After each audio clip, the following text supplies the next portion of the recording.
أعوذ بالله من الشيطان الرجيم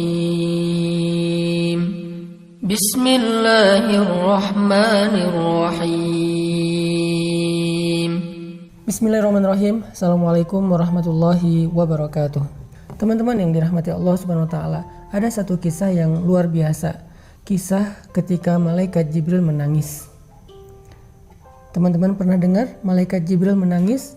Padahal kita tahu malaikat Jibril itu kata Allah syadidul quwa, malaikat yang keras, yang kuat, yang ditakuti oleh malaikat yang lain, dzu mirratin, malaikat yang sangat wibawa, malaikat yang sangat agung, yang kalau beliau mengepakkan sayapnya, satu sayapnya itu bisa menutupi langit dan bumi.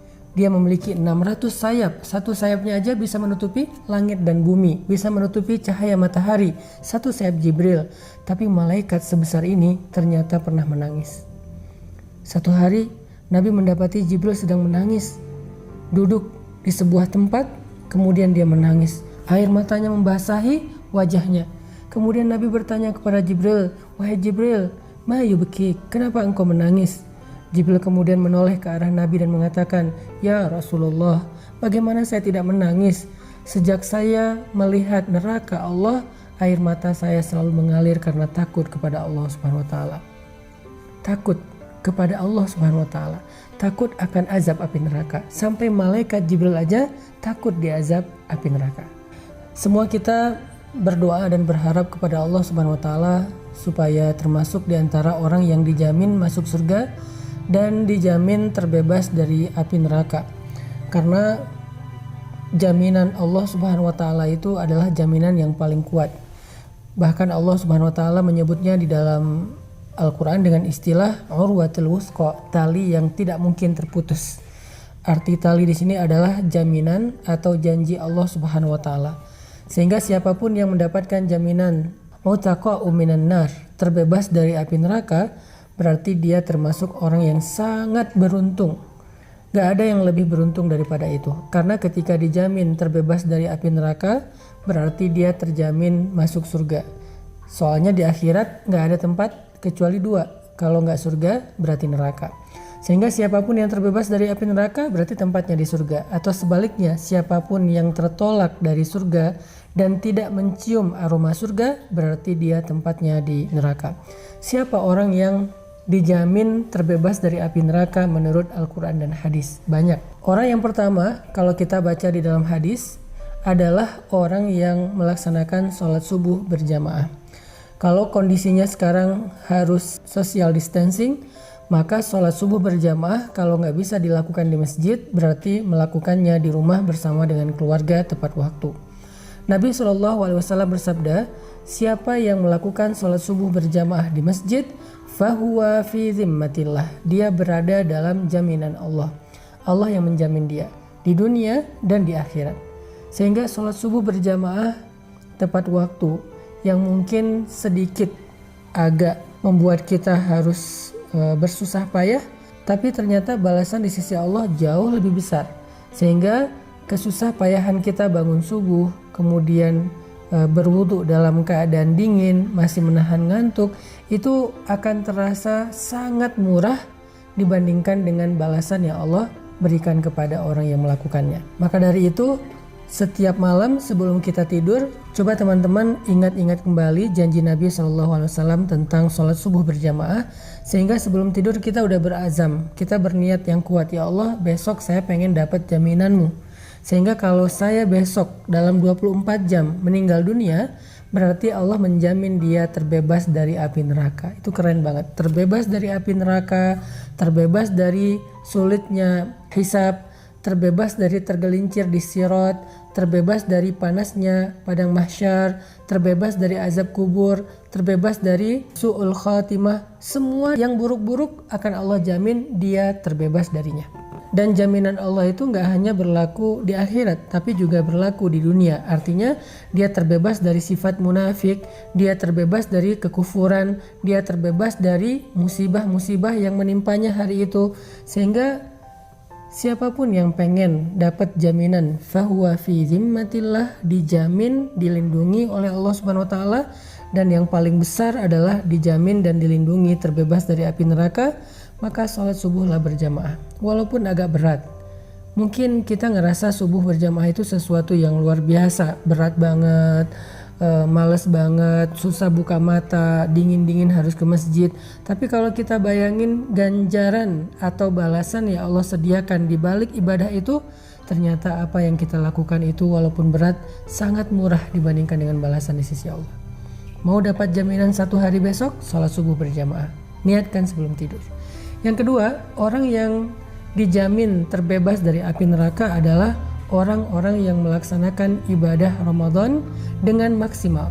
Dia melakukan ibadah puasa dengan sempurna, dia melakukan ibadah sholat tarawih dengan sempurna. Kemudian dia memperbanyak amal-amal sunnah di antara kedua ibadah ini. Di antaranya dia melakukan ibadah zikir, dia tilawah Al-Quran, dia sholat sunnah, dia memberi makan orang yang berbuka puasa, dia kemudian bersedekah, dan banyak lagi amal-amal soleh yang dia lakukan sepanjang bulan Ramadan. Maka dia termasuk orang yang kata Nabi utaqa'u minan nar, dijamin terbebas dari api neraka. Ini jaminan yang susah banget untuk didapatkan kalau bukan karena Allah yang maha pemurah. Kalau bukan karena Allah maha pemurah, untuk terbebas dari api neraka itu susah banget. Bahkan neraka itu selalu merasa lapar untuk melahap manusia-manusia yang banyak dosa. Bahkan neraka itu mengatakan, hal min mazid, adakah tambahan, aku ingin makan lagi, aku ingin makan lagi. Sehingga dengan kita berpuasa bulan Ramadan, melakukan ibadah sholat malam di malam-malam Ramadan, ditutup dengan Lailatul Qadar, dan kemudian diakhiri dengan takbir di hari Lebaran. Mudah-mudahan kita termasuk orang yang terbebas dari api neraka, yang bahkan Jibril cemburu kepada kita. Siapa lagi orang yang dibebaskan dari api neraka? Dalam sebuah hadis Nabi SAW bersabda, tahukah kalian siapa orang yang hurrima 'alan nar, yang dibebaskan atau diharamkan bagi api neraka? Neraka haram makan dia, dan neraka itu termasuk makhluk Allah yang tidak makan kecuali apa yang Allah halalkan bagi dia. Siapa yang Allah halalkan bagi dia? Orang-orang kufur, orang-orang munafik, orang-orang yang durhaka, yang banyak melakukan kezaliman. Tapi ini ada orang yang hurrima 'alan nar, yang diharamkan bagi api neraka, sehingga api neraka nggak mungkin makan dia, karena api neraka tidak mau makan kecuali yang halal baginya. Siapa orang yang hurrima 'alan nar, diharamkan bagi api neraka? Kata Nabi, orang yang hayyin, layyin, qaribin, sahlin. Orang yang hayyin, tenang, yang tidak mudah untuk berkeluh kesah, apalagi meratapi keadaan, meratapi takdir, meratapi musibah. Kedua, orang yang layyin, lemah lembut. Bahkan Allah Subhanahu wa taala menyuruh kepada Musa dan Harun ketika bertemu dengan Firaun, faqula lahu qawlan layyinan, ucapkanlah kepada Firaun ucapan yang lemah lembut. Bahkan ketika berhadapan dengan Firaun saja, di awal Allah menyuruh Musa dan Harun berkata lemah lembut. Bagaimana kita kepada orang tua kita? Apakah kita sudah layyin kepada orang tua kita? Bagaimana seorang istri kepada suaminya, suami kepada istrinya, orang tua kepada anaknya, sahabat kepada sahabatnya, bahkan tuan kepada pembantunya, atasan kepada karyawannya? Apakah kita layyin, termasuk yang apabila berbicara lemah lembut?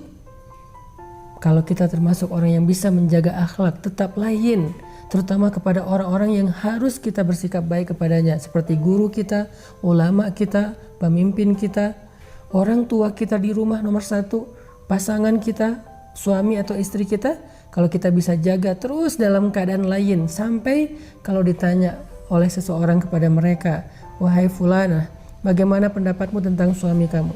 Lalu dia menjawab, yang saya tahu suami saya itu orang yang lemah lembut, yang saya tahu istri saya itu orang yang lemah lembut, yang saya tahu anak saya itu anak yang lemah lembut, yang saya tahu orang tua saya orang tua yang lemah lembut. Kalau kita dikenal dengan layyin, berarti kita insya Allah termasuk yang dibebaskan dari api neraka. Yang ketiga, qaribin, orang yang qarib, akrab. Akrab itu akrab dalam bahasa Indonesia. Artinya orang yang tidak mau memutuskan silaturahim, yang menjaga keakraban dalam keluarga, orang yang gak jaim, orang yang mudah bergaul, orang yang mudah untuk dekat dengan orang lain dalam kebaikan-kebaikan, orang yang tidak sombong, yang membuat jarak antara dia dengan orang lain. Kalau kita bisa dekat bahkan dengan anak yatim terutama, Siapa yang dekat dengan anak yatim di dunia, maka dia akan seperti ini di surga dengan Rasulullah SAW. Dekat dengan anak yatim, dekat dengan orang miskin, dekat dengan orang yang susah, dekat dengan keluarga besar kita, dekat dengan siapapun yang kita anggap mungkin kurang dari kita dalam banyak hal, kurang dari sisi fisik, kurang dari sisi harta, kurang dari sisi ilmu. Sebutlah dengan orang yang masih awam, kita merasa dekat sehingga semua orang merasa nyaman dengan kita. Insya Allah berbahagialah kita termasuk orang yang dijamin terbebas dari api neraka. Dan yang keempat, orang yang sahlin, orang yang memudahkan urusan orang lain. Jangan terlalu ribet, jangan terlalu birokratif, jangan terlalu kaku. Apalagi ketika kita bergaul dengan sesama muslim. Ada beberapa urusan antara kita dengan teman kita, saudara kita, jangan terlalu kaku. Semuanya salah atau terlalu hard feeling. Semuanya disimpan di dalam hati, semuanya membuat dia emosi, gak ada rasa percaya kepada sesama muslim, sehingga semuanya tuh harus birokratif. Nah ini berarti dia gak sahlin. Seorang muslim dia sahlin dalam urusannya. Salah satu contoh sahlin memudahkan itu adalah hadis-hadis tentang masalah hutang piutang. Kata Nabi, siapa yang meminjamkan uangnya atau hartanya kepada saudaranya selama misalnya 1 hari, berarti selama 1 hari itu dia telah bersedekah sebanyak uang yang dia pinjamkan. Lalu besoknya saudaranya yang meminjamkan hartanya mengatakan, saya belum sanggup membayar, bolehkah saya meminta waktu lagi? Lalu dia memberikan waktu tambahan 1 hari, maka dia sudah bersedekah sebesar 2 kali lipat dari harta yang dia pinjamkan, dan seterusnya dan seterusnya. Ini artinya semakin banyak kita memudahkan urusan orang lain dalam interaksi kita sehari-hari, maka semakin kita mendekati jaminan Allah terbebas dari api neraka. Sampai Nabi mengatakan, siapa yang meringankan beban saudaranya di dunia, Allah ringankan bebannya di akhirat. Siapa yang mengangkat urusan atau hajat saudaranya di dunia, maka Allah mudahkan urusan atau hajatnya di akhirat. Fima ma'nah. Ini adalah diantara contoh-contoh orang yang Jibril cemburu kepada mereka karena mereka dijamin terbebas dari api neraka. Mudah-mudahan kita termasuk orang itu. Barakallahu fikum.